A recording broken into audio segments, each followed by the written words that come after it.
ഇന്ന് നമുക്ക് വളരെ ചെറിയ വേർഡുകളെന്ന് പറഞ്ഞാൽ അത് ഇംഗ്ലീഷിൽ പ്രിപ്പൊസിഷൻസ് എന്ന് പറയുമെങ്കിലും ഗ്രാമർ ഫോമിലല്ലാതെ നമുക്ക് ചെറിയ രീതിയിൽ, അതായത് ഒട്ടും ഇംഗ്ലീഷ് അറിയാത്തവർക്ക് മനസ്സിലാക്കാൻ പറ്റുന്ന രീതിയിലൊന്ന് പഠിക്കാം.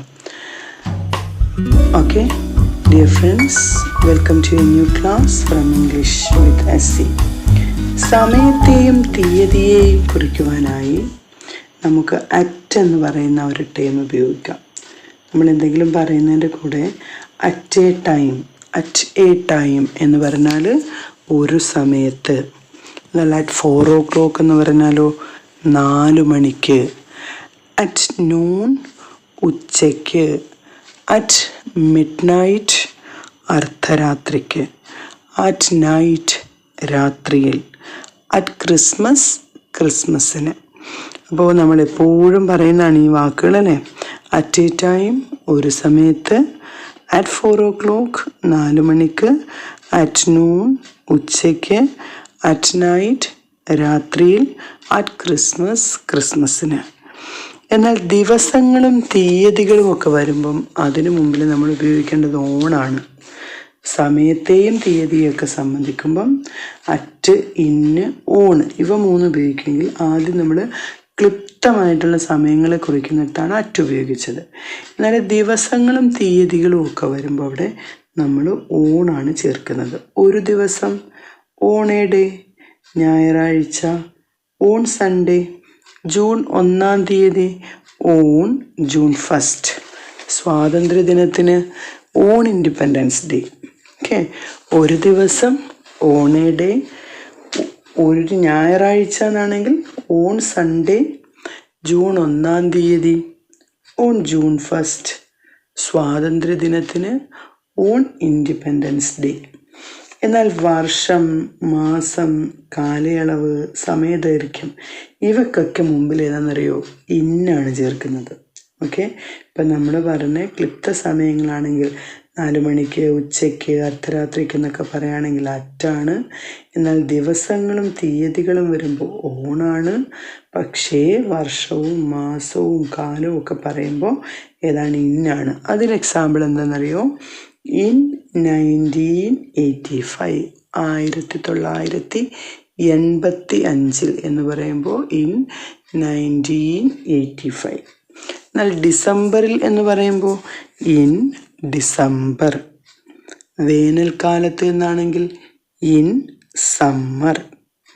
രാവിലെ ഇൻ ദ മോർണിംഗ്, വൈകുന്നേരം ഇൻ ദ ഈവനിങ്, മധ്യാഹ്നത്തിൽ ഇൻ ദ ആഫ്റ്റർനൂൺ. അപ്പോൾ 1985 ഇൻ 1985, ഡിസംബറിൽ ഇൻ ഡിസംബർ, വേനൽക്കാലത്ത് ഇൻ സമ്മർ, രാവിലെ ഇൻ ദ മോർണിംഗ്, വൈകുന്നേരം ഇൻ ദ ഈവനിങ്, മധ്യാഹ്നത്തിൽ ഇൻ ദ ആഫ്റ്റർനൂൺ. അപ്പോൾ നമ്മളിപ്പോൾ ഏതൊക്കെയാണ് പഠിച്ചത്? അറ്റ്, ഇന്ന്, ഓണ്. ക്ലിപ്ത സമയങ്ങളെ കുറിക്കുന്ന വാക്കുകൾ, അതായത് at noon, at mid night, at night, at Christmas, ഇവിടെയൊക്കെ അറ്റാണ് യൂസ് ചെയ്യുന്നതെങ്കിൽ ദിവസവും തീയതിയൊക്കെ പറയുമ്പം ഓണാണ്. അതായത് on Sunday, on Monday, on June 1st ഇങ്ങനെ. എന്നാൽ വർഷവും മാസവും കാലയളവും സമയദൈർഘ്യമൊക്കെ പറയുമ്പോൾ ഇന്നാണ് ഉപയോഗിക്കുന്നത്. അതിന് നമ്മൾ എന്ത് എക്സാമ്പിൾ പറഞ്ഞു? In the morning, in the evening, in the afternoon ഇങ്ങനെ. ഓക്കെ, അപ്പോൾ നമുക്ക് അറ്റ്, ഇന്ന്, ഓണ് ഇവ വളരെ എളുപ്പത്തിൽ മനസ്സിലായി കാണുമല്ലോ, ഇല്ലേ? ഇവിടെ മറ്റൊരു കാര്യം മനസ്സിലാക്കേണ്ടത്, സ്ഥലങ്ങളുടെ കൂടെ അറ്റു ഇന്നും ഒക്കെ ചേർക്കുമ്പോൾ അതിനകത്തൊരു വ്യത്യാസം വരും. അതായത് അറ്റു എന്നതിൻ്റെ അർത്ഥം അകത്ത് അല്ലെങ്കിൽ കെട്ടിടത്തിൻ്റെ തൊട്ട് വെളിയിൽ അഥവാ അരികിൽ എന്നൊക്കെ ആവും. എന്നാൽ ഇന്നെന്ന് പറയുമ്പോൾ ഉള്ളിൽ നിന്ന് മാത്രമേ ഉള്ളൂ അർത്ഥം. അദ്ദേഹം സ്ഥലത്തുണ്ടെന്ന് പറയുകയാണെങ്കിൽ ഹീസ് അറ്റ് ദ സ്റ്റേഷൻ. അദ്ദേഹം വീട്ടിലുണ്ടെന്ന് പറയുകയാണെങ്കിൽ ഹീസ് അറ്റ് ഹോം. എന്നാൽ അദ്ദേഹം വീട്ടിനുള്ളിലുണ്ട് എന്ന് പറയണമെങ്കിൽ എങ്ങനെ പറയും? ഇപ്പോൾ വീട്ടിനുള്ളിൽ he's in the house. Okay, ഇപ്പോൾ ഞാൻ ഈ ഒരു മീനിങ്ങിൽ അറ്റും ഇന്നും തമ്മിലുള്ള ഈ ഒരു വ്യത്യാസം നിങ്ങളത് മനസ്സിലാക്കി വയ്ക്കുക. ഓക്കെ, ഇന്നിന് അകത്ത് എന്ന് മാത്രമാണ് അർത്ഥം എന്നുള്ളത് ഓർക്കുക. ഓക്കെ, എന്നാൽ പ്രവേശനത്തെ, അകത്തേക്ക് പ്രവേശിക്കുന്നതിനെ സൂചിപ്പിക്കുന്നതിന് ഉപയോഗിക്കുന്നതാണ് ഇൻറ്റു. ഇപ്പം ഞാൻ മുറിയിലേക്ക് ചെന്നു, I went in to the room. ഞാൻ അകത്തേക്ക് കയറിപ്പോയി എന്ന് പറയുകയാണ്. I went in to the room. അവൾ വെള്ളത്തിലേക്ക് വീണു. She fell in to the water. She fell in to the water. അവർ പൂന്തോട്ടത്തിലേക്ക് നടന്നു ചെന്നു. They walked in to the garden. They walked in to the garden. Okay, അപ്പോൾ അവിടെ നമ്മൾ അറ്റും ഇന്നും വ്യത്യാസവും അതുപോലെ ഇൻറ്റുവുമാണ് നമ്മളിപ്പോൾ പഠിച്ചത്. ഓക്കെ, ഇനി എഗോ. എഗോ എന്നുള്ളതിൻ്റെ അർത്ഥം എന്താണെന്നറിയോ? അത് മുൻപ് എന്നാണ്. ഈ മുൻപ് എന്നുള്ളത് സമയകാല ദൈർഘ്യങ്ങൾക്ക് മുമ്പ് പാസ്റ്റ് ടെൻസിൽ, അതായത് ഭൂതകാലത്തിൽ ചേർക്കുന്നതാണ് എഗോ. ഇപ്പം ഞാൻ പറയണ, ഞാൻ 1 മണിക്കൂർ മുമ്പ് അവനെ കണ്ടു. I saw him. ഞാൻ അവനെ കണ്ടു അല്ലേ. An hour ago. അവനെ 1 മണിക്കൂറിന് മുമ്പ് കണ്ടു. അദ്ദേഹം 5 മിനിറ്റ് മുമ്പ് പുറത്തേക്ക് പോയി. He went out 5 minutes ago. Okay, he went out 5 minutes ago. 2 ആഴ്ച മുമ്പ് ഞാൻ താങ്കൾക്കൊരു കത്തയക്കുകയുണ്ടായി. എങ്ങനെ പറയും? 2 weeks ago I sent a letter to you. Okay, ago മനസ്സിലായല്ലോ? മുമ്പ് എന്ന അർത്ഥത്തിലാണ് അത് ഉപയോഗിക്കുന്നത്. ഇപ്പം ഞാൻ 1 മണിക്കൂർ മുമ്പ് അവനെ കണ്ടു. ഐ സാ him an hour ago. Okay, എന്നാൽ അമങ് ആൻഡ് ബിറ്റ്വീൻ. അമങ് ആൻഡ് ബിറ്റ്വീൻ എന്ന് പറയുന്നത് മധ്യേ അല്ലെങ്കിൽ ഇടയ്ക്ക് അല്ലെങ്കിൽ ഇടയിൽ എന്നൊക്കെ അർത്ഥത്തിലാണ് അമങ്ങും ബിറ്റ്വീനും ഉപയോഗിക്കുന്നത്. ഇപ്പം 2 ആളുകളെയോ വസ്തുക്കളെയോ സംബന്ധിച്ച് പറയുമ്പോൾ അവർക്കിടയിൽ എന്ന അർത്ഥത്തിൽ ബിറ്റ്വീൻ ചേർക്കും. എന്നാൽ 2-ൽ കൂടുതൽ ആളുകളെയും വസ്തുക്കളെയും സംബന്ധിച്ച് പറയുമ്പോൾ അവരുടെ കൂടെ അല്ലെങ്കിൽ അവരുടെ ഇടയിൽ അല്ലെങ്കിൽ അവരുടെ മധ്യേ എന്നൊക്കെ പറയുമ്പോൾ അമങ്ങാണ് ചേർക്കുന്നത്. ഇപ്പം നമുക്ക് പറയാം, അത് പ്രത്യേകമായിട്ട് മനസ്സിലാക്കുക. 2 എണ്ണത്തിനെയാണ് നമ്മൾ വെച്ചിട്ട് പറയുന്നതെങ്കിൽ അത് ബിറ്റ്വീൻ, അവനും ഇവനും ഇടയിൽ. ഓക്കെ, എന്നാൽ കുറേ പേര് 2-ൽ കൂടുതൽ ആൾക്കാരുണ്ടെങ്കിൽ അവിടെ അമങ് ആണ് ഉപയോഗിക്കുന്നത്. ഇപ്പം ഈ 2 രാജ്യങ്ങൾ തമ്മിൽ വലിയൊരു വ്യത്യാസമുണ്ട്. There is A great difference between these 2 countries. There is a great difference between these 2 countries. നിങ്ങളും ഞാനും തമ്മിൽ വഴക്കില്ല. There is no quarrel between you and me.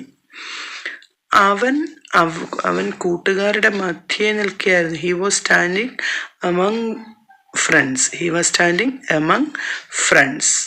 Okay, നാടകകൃത്തുക്കളുടെ കൂട്ടത്തിൽ ഷേക്സ്പിയറുടെ സ്ഥാനം ഒന്നാമത്, അതായത് ഡ്രമാറ്റിസ്റ്റുകളുടെ കൂട്ടത്തിൽ ഷേക്സ്പിയറുടെ സ്ഥാനം ഒന്നാമതാണെന്ന് എങ്ങനെ പറയും? Shakespeare has the first place among dramatist. Okay, അപ്പോൾ ഈ ഒരു അമങ്ങും ബിറ്റ്വീനും മനസ്സിലായല്ലോ. 2 പേരുടെ ഇടയിൽ എന്ന് പറയുമ്പോൾ അത് ബിറ്റ്വീനാണ്. എന്നാൽ അമങ് എന്ന് പറയുന്നത് 2-ൽ കൂടുതൽ ആൾക്കാരുള്ളപ്പോഴാണ് അമങ് പറയുന്നത്. ഓക്കെ, ഇനി അടുത്ത് നമുക്ക് നോക്കേണ്ടത് അബൌട്ടാണ്. അബൌട്ട് നിങ്ങൾക്ക് അറിയാം. ഇപ്പോൾ what do you know about him എപ്പോഴും ചോദിക്കുന്നൊരു ക്വസ്റ്റ്യനാണ്. നിനക്ക് എന്തറിയാം അവനെ പറ്റി? അബൌട്ടിൻ്റെ അർത്ഥം എന്താണ്? പറ്റി അല്ലെങ്കിൽ സംബന്ധിച്ച്. What do you know about him? അദ്ദേഹത്തെക്കുറിച്ച് നിങ്ങൾക്ക് എന്തറിയാം? അദ്ദേഹത്തെക്കുറിച്ച് നിങ്ങൾക്ക് എന്തറിയാം? Tell me all about it. എന്നോട് അതേപ്പറ്റി എല്ലാം പറയുന്നതാണ്. Tell me all about it. എന്നോട് അതേപ്പറ്റി എല്ലാം പറയൂ. ഇത് സാഹിത്യത്തെ പറ്റിയുള്ളൊരു പുസ്തകമാണെങ്കിൽ എന്താ പറയും? This is a book about literature. Okay, എന്നാൽ എനിക്ക് അതേക്കുറിച്ച് ഒന്നും അറിഞ്ഞുകൂടാന്നാണെങ്കിലോ? I don't know anything about it. അപ്പോൾ എബൌട്ട് മനസ്സിലായല്ലോ. എബൌട്ടിന് കുറിച്ച് അല്ലെങ്കിൽ പറ്റി എന്നൊക്കെയാണ് അർത്ഥം. അപ്പോൾ ഇവിടെ എഗോ പഠിച്ചു, എമങ് ആൻഡ് ബിറ്റ്വീൻ പഠിച്ചു, അതുപോലെ തന്നെ അബൌട്ട് പഠിച്ചു. അപ്പം ഈ വേർഡുകൾ എന്ന് പറയുന്ന വളരെ ചെറിയ വാക്കുകളാണെങ്കിലും ഇംഗ്ലീഷിൽ വളരെ അർത്ഥവ്യാപ്തിയോടെ സംസാരിക്കുന്നതാണ് ഈ വേർഡുകൾ. അപ്പോൾ ഇതിനു മുമ്പുള്ള വീഡിയോയിലും ഇതുമായി ബന്ധപ്പെട്ട കുറേ കാര്യങ്ങൾ പറഞ്ഞിട്ടുണ്ട്. അപ്പോൾ അത് കണ്ടിട്ടില്ലാത്തവർ ആ വീഡിയോസിൻ്റെ ലിങ്ക് ഇവിടെ ഞാൻ കൊടുക്കാം, ഡിസ്ക്രിപ്ഷൻ ബോക്സിൽ കൊടുക്കുന്നുണ്ട്. അപ്പോൾ അതുകൂടി കാണുക. ആദ്യമായിട്ട് കാണുന്നവരാണെങ്കിൽ സബ്സ്ക്രൈബ് ചെയ്യുക. ഒപ്പം തന്നെ ലൈക്ക്, ഷെയർ ആൻഡ് കമൻറ്റ്.